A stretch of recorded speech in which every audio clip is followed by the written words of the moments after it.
प्यारे बच्चों, आपने हिंदी में बगुले और सारस की कहानी तो सुनी ही होगी। ये बहुत ही फेमस कहानी है। आज हम इसको संस्कृत में सीखेंगे, यानी संस्कृत से इसका हिंदी में अनुवाद सीखेंगे। यह कहानी है लोमड़ी की चालाकी और बगुले के बदले की। मैं ममता सनी संस्कृत की कक्षा में आपका स्वागत करती हूँ। प्रभात बच्चों, आज हम संस्कृत के पाठ 7 बकस्य प्रतिकारः का अध्ययन करेंगे। बकस्य प्रतिकारः मतलब बगुले का बदला। एकस्मिन् वने शृगालः बकः च निवसतः। एक वन में सियार और बगुला रहते थे। तयो मित्रता आसीत्, उन दोनों की मित्रता थी। एकदा प्रातः शृगालः बकम् अवदत्। एक सुबह सियार ने बगुले से कहा, मित्र, श्वः त्वं मया सह भोजनं कुरु। मित्र, कल तुम मेरे साथ भोजन करो। शृगालस्य निमंत्रेण बकः प्रसन्नः अभवत्। सियार के निमंत्रण से बगुला खुश हो गया। अग्रिमे दिने स भोजनाय शृगालस्य निवासम् अगच्छत्।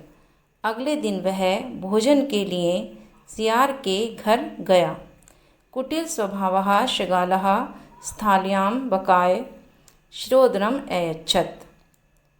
कुटिल स्वभाव वाले यानी टेढ़े स्वभाव वाले शृगाल सियार ने स्थाल्यां थाली में पकाया बगुले को शिरोदनम खीर अयच्छत दी।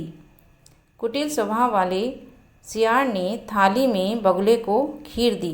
बकम अवदत्, बगुला बोला, च और बगुला बोला, मित्र, अस्मिन् पात्रे आवाम अधुना सह एव खादावा। मित्र, इस पात्र में या इस बर्तन में हम दोनों साथ खाते हैं। भोजन काले बकस्य चंचू, चंचू माने चोंच। भोजन के समय बगुले की चोंच स्थालितः थाली में भोजन ग्रहण करने में समर्थ न अभवत्। भोजन के समय बगुले की चोंच थाली में भोजन ग्रहण करने में समर्थ नहीं थी। अतः बकः केवलम शिरोदनम अपश्यत्। इसलिए बगुला केवल खीर को देखता रहा।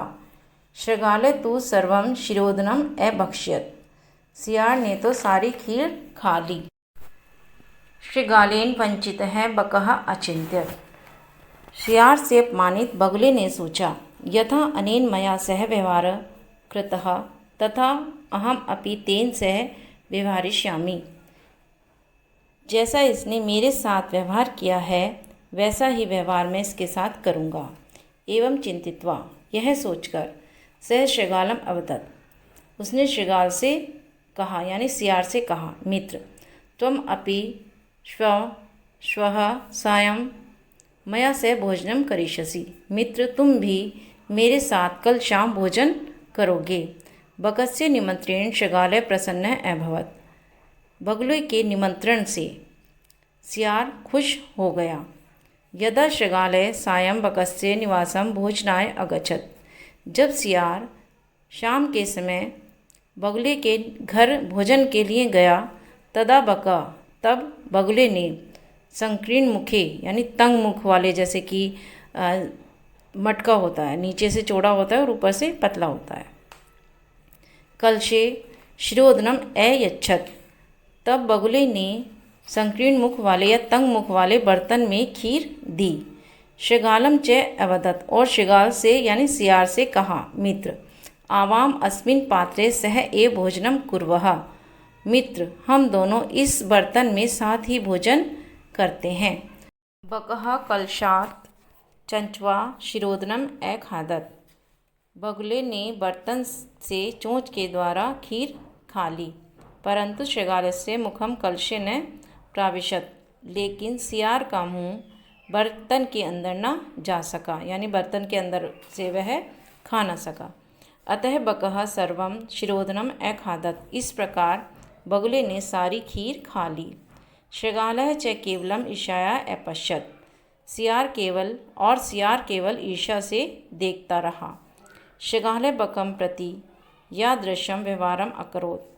सियार ने बगुले के साथ जैसा व्यवहार किया, बकः अपि, बगुले ने भी, शृगालं प्रति, सियार के प्रति, तादृशं, वैसा ही व्यवहारं कृत्वा, वैसा ही व्यवहार करके, प्रतिकारम, बदला, अकरोत्, लिया। इस प्रकार बगुले ने भी सियार के प्रति वैसा ही व्यवहार करके अपना बदला लिया। उक्तम अपि, कहा भी गया है, आत्म दुर्व्यवहारस्य फलं भवति दुःखदम् तस्मात् सद्व्यवहारतव्यं मानवेन सुखै क्षीणा।